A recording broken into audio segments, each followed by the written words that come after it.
Romans chapter 6, verse 4, he goes on and says, "We were buried, therefore, with him by baptism into death, in order that, just as Christ was raised from the dead by the glory of the Father, we too might walk in newness of life."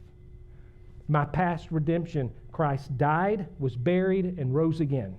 My present regeneration, we too might walk in newness of life. Do you see the difference between those? My past, it's because of Jesus' death, burial, and resurrection.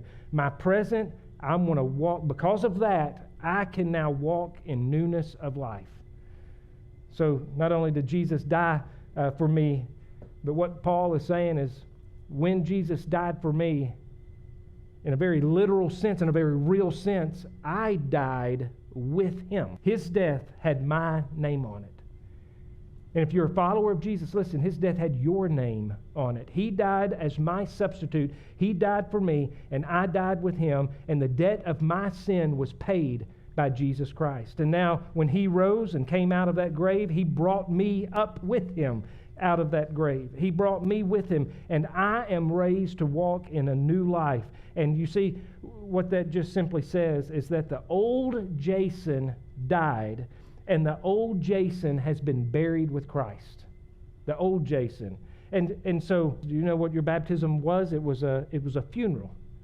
Next Sunday, when we celebrate baptism, we're going to a funeral.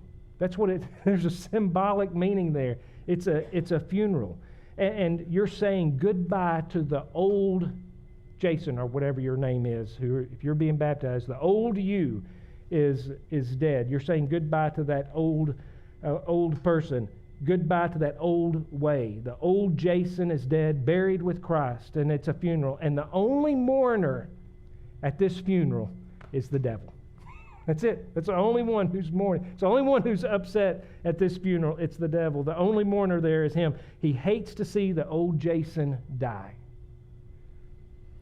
I've died to the old way, and I've been raised to walk in a new life.